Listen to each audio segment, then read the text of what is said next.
watching this video and they're like making fun of this woman. I think the funny thing is, that's you. That was the entire first half of this video. Ah, the hubris and the arrogance, that's what it's all about. That's what it's all about, ladies and gentlemen. In this video, it's going viral. You've got one of these studies they do or whatever. They bring 6 people in a room and they say, rank everybody you think based on intelligence. And this woman's like, I'm number 2 because I have a PhD and I make COVID vaccines. And then turns out to be, I'm not gonna bury the lead, the stupidest. the arrogance, that's what it's all about. That's what it's all about, ladies and gentlemen. In this video, it's going viral. You've got one of these studies they do or whatever. They bring 6 people in a room and they say, rank everybody you think based on intelligence. And this woman's like, I'm number 2 because I have a PhD and I make COVID vaccines. And then turns out to be, I'm not gonna bury the lead, the stupidest among the bunch. Okay, but to be fair, I don't think IQ. I think the mistake this woman made is that the assumption that IQ means anything about success. Let me play for you this clip. Let's talk about the epic embarrassment. But I'll cut her some slack. Here we go. I'm 21, I'm a high school graduate, and I work in the Marine Corps. I'm 30 years old. I have my PhD in cancer biology, and I work in a biotech industry. Grad school, I went to University of South Carolina, and undergrad, I went to University of Florida. 1, 2, 3, 4, 5, 6. All right, let's pause here. This is what they're doing. Before the IQ test, they're asking this woman with her PhD to rank everyone on who she thinks the smartest is. Wait, sorry, and then they're going to determine intelligence based on IQ. Like, IQ's been pretty thoroughly debunked right now as a measure for all intelligence. You understand that. IQ is good for measuring how good you are at a specific standardized testing. There's that. But why do you keep saying intelligence? Guy on the left looks like, I don't know, what is like an Asian guy? She said 1. She says for herself 2. For this woman on the far right, 3. For this individual here, I can't tell if it's a boy or a man or a woman. 4. This woman 5. And then this guy in the jacket, she says 6. Okay, so that's what they're doing. They're breaking this down. Let's play more. 2, me, I don't know. PhD, cancer biology scientist. I work in a biotech company. We make COVID-19 testing kits, stuff like that. She does a thing like, you know, we make COVID-19. I can already tell why he's so excited about this. And then it's going to reveal that the person with the PhD and the one who actually works making COVID testing kits has a low IQ because she's dumb. Yeah. Testing kits. Okay, so not vaccines. Testing kits and, you know, and all that, like PhD. Okay, oof. The arrogance. It feels so good. And then 6. It feels so It has good. nothing to do with your background. I don't think you really have the highest EQ out of all of us. Tyler, he ranked last for me personally because the way he carries himself. He was... Hey, don't get me wrong. I'm not going to fucking defend someone who's actually trying to use IQ as like a generalized intelligence fucking measure for everybody and being like, I believe that person's going to have a low IQ. That person's going to have a high IQ. That person's going to have no IQ. That person's going to be negative IQ. And that person, well, they're over 9,000. Like, come on. IQ tests, what they test is how good you are at taking IQ tests. Yes. And I'm not saying that there isn't a lot of generalized questions in IQ tests that are difficult, and your ability to answer questions rapidly so that you have very fast computational skills and you can do things like that quickly. Yes, that can denote that you have a specific set of skills in a specific field or area. You may be really, really good at that. You might be terrible at that. That doesn't mean that suddenly you're not an intelligent person, or you might not have intelligence in other fields or categories. ranking intelligence based on his point of view and not taking in other people's point of views. So number 1 is Raymond. So Number sure 2 enough. would be Kaylee. Number 3 will be Tyler. And number 4 would be Shada. Number 5 is Sean, and number 6 is Maria. I like the music too. Oh my God. 131, 131, 133. Sure enough, this guy, IQ test ranking 131, putting him in 3rd place. Hey, this lady was correct. The guy, you can't really see his shoulder. You can only see his shoulder, but it looks like he was the smart. He's just focusing on this one person. Well, because that one person claims to be a liberal elitist PhD, you know, and then she thinks like vaccines are good or something like that. Turns out she's the dum-dum of the group. Smartest. And then the woman who thought she was 2nd smartest is in fact... Oh, look at that. By the way, I've often said this because the right doesn't really seem to accept this premise, right? If you have individuals, say like a Sam Harris or James Lindsay, individuals who have PhDs, for example, one in mathematics, right? And one in, I believe, neurobiology or perhaps neurosurgery. In both cases, incredibly high levels of study, skill, and you could say knowledge on a specific topic. You have to spend years and years and years dedicating yourself to that topic. That doesn't mean they have a generalized intelligence or the ability to speak on all subjects. That's why you can have a person like Sam Harris, who's actually one of the people who actually pushed Charles Murray back into the forefront, where everyone else was like, we're just leaving this kind of racist drivel to die where it belongs. He's like, no, you don't understand. He was just reporting on data, you see. It's just raw numbers. It's a total travesty that Charles Murray isn't the intellectual god that he is. We need to bring him back. Everyone needs to understand about race and IQ. And then everyone's like, again, can you look towards other people who saw right through this years ago, fucking like in the 70s, like Stephen Jay Gould, who was like, by the way, what this is measuring and what you're seeing, if you have data that's showing that there are lower intelligence ratios of IQ, intelligence quotients for people in these areas, has a lot to do with their access to education, their ability to take intelligence quotient exams. That's what this is showing you. If you're like, hey, by the way, it shows that a lot of people in poorer communities of black people suddenly are performing very low on these tests, but they also have way lower rates of education, way higher rates of poverty,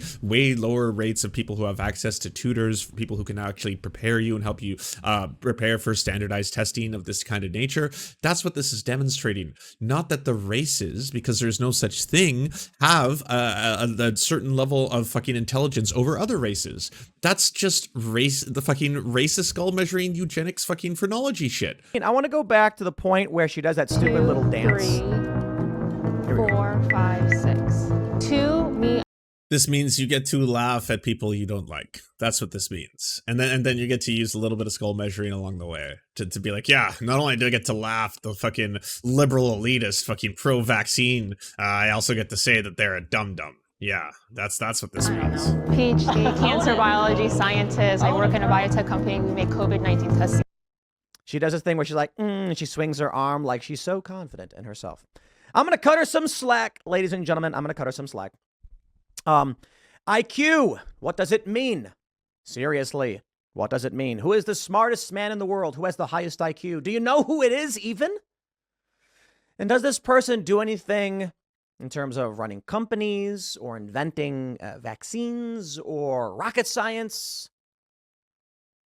Yeah, I don't think so. And I mean no disrespect to people with high IQs. That's certainly not it. I would not go ahead and assume. Wait, you're not gonna finish that thought? I thought you were about to reveal a name, and I'd be like, okay, interesting. I wanted to look up on this person or something like that. No, it's just random thoughts coming to your beanie, and then okay, all right, fun. That I have a higher IQ than any of these individuals. I honestly have no idea. I would assume that it's probably true or whatever, but we first must understand what IQ is. Does IQ mean that you are smarter? Technically, yes. The intelligence quotient, there are a bunch of different factors in how they determine your IQ. And the reason why this young woman may have thought that she was actually smarter than everyone has nothing to do with whether she actually is. It's because she jumped through hoops. Technically, yes. But what do you have to say about the smartest person in the world? What's the highest IQ that there is? And what do they do? Are they someone who's a champion of industry? Are they someone who cares about vaccination? I have another thought. I'd like to talk about something completely unrelated. But, fair point. If this guy, who she thought was the stupidest, is actually smarter than her, well, hold on. Let's slow down.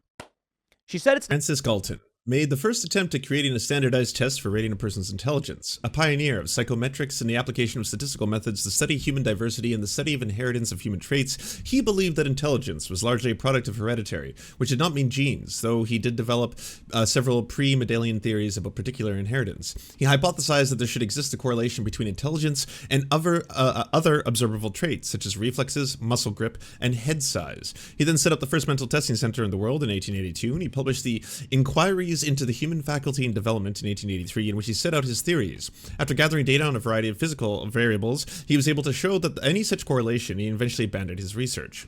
French psychologist Alfred Binet, together with Victor Henry and Theodore Simon, had more success in 1905 when they published the Binet-Simon test, which focused on verbal abilities. It was intended to identify, and then there's the arse in there, in school children, but specific contradictions to claims made by psychiatrists that children were, quote, sick, not slow, should therefore be removed from school and cared for in asylums. The score on the Binet-Simon scale would reveal the child's mental age. For example, the 6-year-old child who passed all the tests usually passed by 6-year-olds, but nothing beyond. Then that would have a mental age that matches chronological age 6.0. Binet thought intelligence was multifaceted, but came under the control of the practical judgment. In Binet's view, there were limitations with the scale, and he stressed what he saw was remarkable diversity in intelligence and subsequent need to study it as a qualitative as opposed to quantitative measure. American psychologist Henry Goddard published a translation of it in 1910. American psychologist Lewis Terman of Stanford revisited the Binet-Simon scale, which resulted in the Stanford-Binet Intelligence Scales in 1916. It became the most popular test in the United States for decades. It was also very heavily involved in the eugenics movement in the United States, if you want to look into the full history of it. If you ace that test, what does it really mean? Does it mean that you're going to better understand politics? Does it mean that you're going to be better at making COVID-19 testing kits? I got to be honest, it doesn't. It really doesn't. Probably one of the most important things is not, say, pattern recognition or mathematical ability, although they're important for a variety of reasons. I think the issue with IQ is the assumption that the general number just means smarter or stupider. I mean, sort of.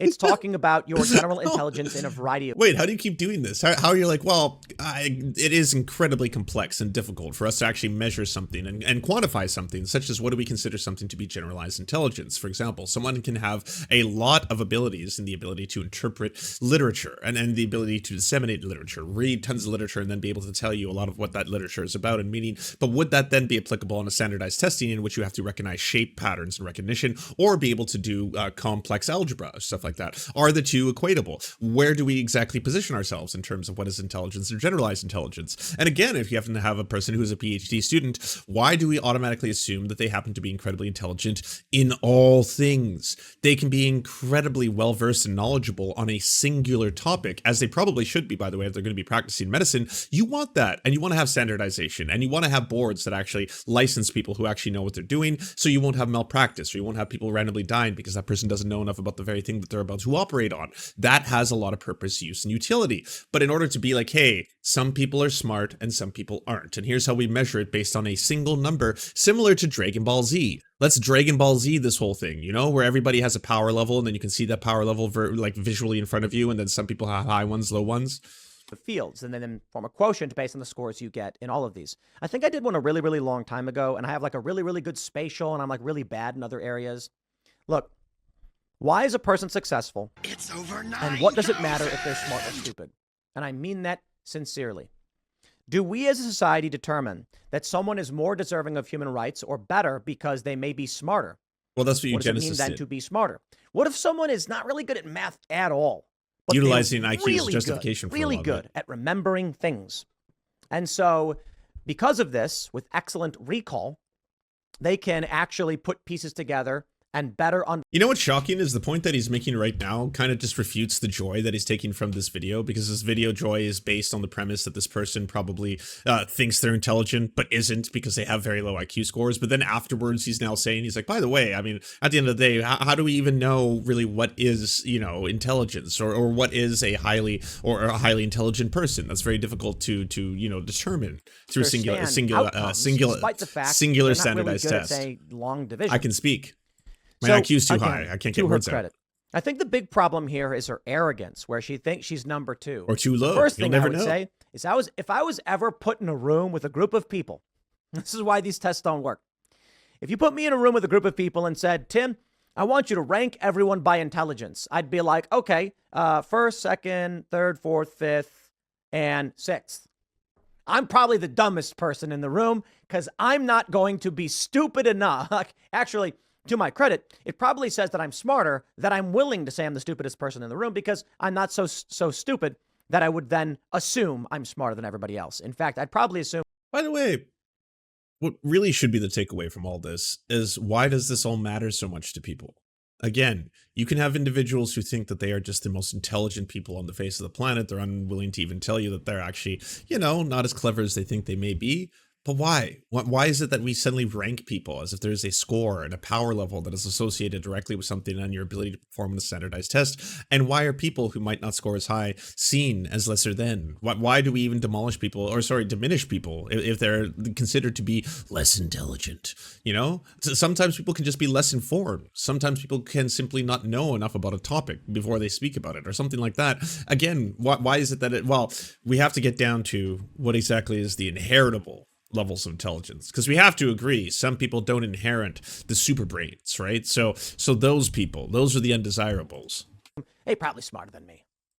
But you may ask, but Tim, you run this big company. You talk so quickly. Certainly you must be smart. Perhaps, but I don't know. My IQ might be comparable to hers, 112. Who knows? I don't really know or care. But no, here's the thing. It doesn't matter if your IQ's fucking 90. That doesn't matter. I don't think I'm the smartest person ever. I do remember things well. I actually am pretty good at math, so that analogy wasn't really about me. The issue, I think, is... Oh man, I was sitting here for a second and I was almost like, oh, it's wild, but I think he's actually almost getting to the correct take on this one. Nope. Wrong. It is actually... The beanie trumps all. Probably stupider to judge someone based on their IQ. Now, the mistake she makes in this video, dude, don't judge a guy, how he carries himself by saying he has a low IQ. But more importantly, to everybody who's watching this video and they're like making fun of this woman, I think the funny thing is... That's you. That was the entire first half of this video. You spent the whole thing being like, I don't want to give it away, but this is really funny. Yeah, she thinks she's smart, but she's not smart. It's fucking hilarious. Wait till you see this fucking rich PhD liberal elitist. The hubris and the arrogance, that's what it's all about. That's what it's all about, ladies and gentlemen. In this video, it's going viral. You've got one of these studies they do or whatever. They bring 6 people in a room and they say, rank everybody you think based on intelligence. And this woman's like, I'm number 2 because I have a PhD and I make COVID vaccines. And then turns out to be, I'm not gonna bury the lead, the stupidest among the bunch. To insult you. Some people have higher IQs than other people. It's totally fine. I would assume I'd have an higher IQ because of the work I do in biotech. And that's a fair thing to say. I mean, come on. If they put you in a room with a guy who's like, I'm a high school graduate, I'm in the Marine Corps. And then you right now, any one of you, what's the likelihood you would just say, that guy's got a higher IQ than me? I mean, it's a silly notion. It doesn't mean you intend to disrespect them by saying they do or don't have a high IQ. This is the issue I take with videos like this. I have tremendous respect for stupid people who do good work. Forrest Gump. Come on, look at that story. A guy was dumb as a box of rocks. Yet he did amazing. Does he think Forrest Gump was a documentary? Maybe. I don't know. They're good or bad people. It doesn't mean they're successful or failures. Out of everything that we've tracked as humans in the studies, to determine success, there's only one factor that matters, and it is perseverance. You could be terrible at math. You could be completely illiterate, but you might write the most beautiful song ever written. And so your dexterity and your musical capabilities, your creativity are through the roof. Your IQ test is going to be abysmal. This lady, she gets 112. Oh, she's so embarrassed. Well, she should be, not because her IQ score is low. She should be embarrassed by being embarrassed. She should be like, wow, I didn't realize. Perhaps the issue is more so that I have more perseverance than some of these other individuals. Perhaps she could have said something like, you're 21 and you're in the Marine Corps. Yeah, I know. He just blew up his original argument. I personally think being in the Marine Corps that's the brilliant thing about, fucking Tim Pool's reporting. He doesn't actually have an argument or a coherent narrative. He just gets to say a lot of different things at a lot of different times that take multiple different political positions and stances at any given time. So he can't be held accountable for anything he really thinks and or believes. That's all part of the play, right? Based AF, and I respect it. If her argument is she's doing more important work, first of all, the issue is she's older. I mean, it's silly. But which also plays a role in her IQ, absolutely, because age is a factor. That's the other funny thing that people don't understand about this. It could simply be that her IQ is lower because she's older than everybody else. But anyway, I digress. Because I think they divide by age. I don't know. You could simply say, and she should have said this, I work in all of these fields, not because I'm smarter than any one of you, but because of my perseverance and my willingness not to give up and to keep moving forward. Hence, I was able to achieve my PhD and work in a very tough field. You may be smarter, but do you have what it takes to grind your fingers to the bone in order to succeed? That's ultimately my point. Let's not rag on this lady. I don't know, whatever. But people want to feel good because they think she's being smug, and maybe she is. But ultimately, the only thing I expect from any one of you, people ask me like, do you think I'm stupid or whatever? And they assume that I don't have respect. No, man.